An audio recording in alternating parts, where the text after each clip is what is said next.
What's up, y'all? It's your girl Yasmin Kylie, and I want you guys to join me on my journey to 30.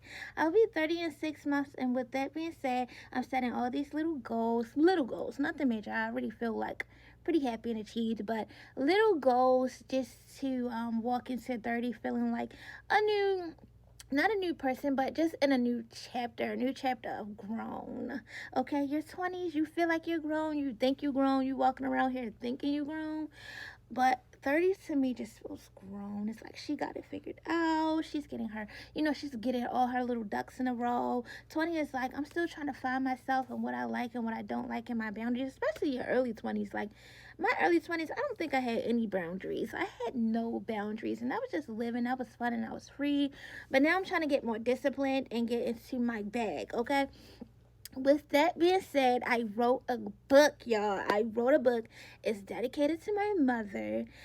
And I'm just going to give you guys a little intel on what it's about. It's a memoir, and it's about generational trauma being inherited to your children and how generational trauma gets passed down through the DNA. And the curses end with me. And my mother was a mother of three by the age of 21, 22. And think about your life when you was 21, 22. I could think about my life right now when I was 21, 22, and it was not good.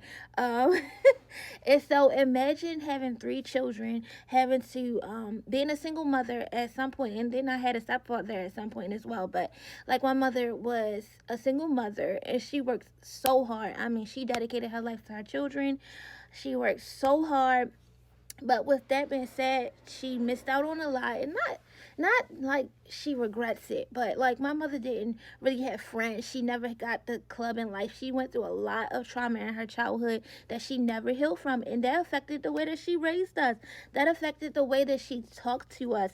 That affected the way that she disciplined us. That affected the way that she dated, and that affected the way that we dated. That affects the way that we talked, the way that we talked to each other, the like a lot of things that my mother was passed down to my mother, and a lot of things that my mother endured, she passed it right down to us. She passed a lot of pain, she passed a lot of trauma, she passed a lot of hurt, and it stops with us. The generational curse, it stops with me and my siblings. I know it stops with me, um and I just don't want my future children to ever feel like, you know, not to say, because it's not, this book is not to blame my mother. It's about forgiveness. The forgiveness is not just for her, but it's for me.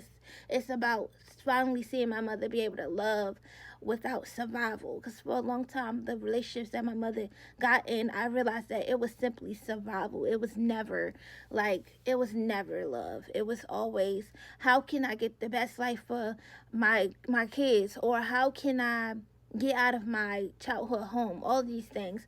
And there was a lot of pain and hurt that she passed down to us, and a lot of stories she told us. I remember being a young girl and being afraid of men. I was afraid of men. If we were walking down the street, I would want to cross. Like, if I saw a man walking towards me, I would want to cross the street. Imagine being afraid of men. Like, it was just a lot of things that happened to me that my mother doesn't even know, so she's going to, it's like, it's gonna be an eye opening. But come with me on my journey to 30, and me finally publishing this book that my sister has been pressuring me to write for so long, because I told her some things and she's just like, you need to write a book. I sit down with a publisher this Thursday, so it's really becoming official, and I'm so nervous.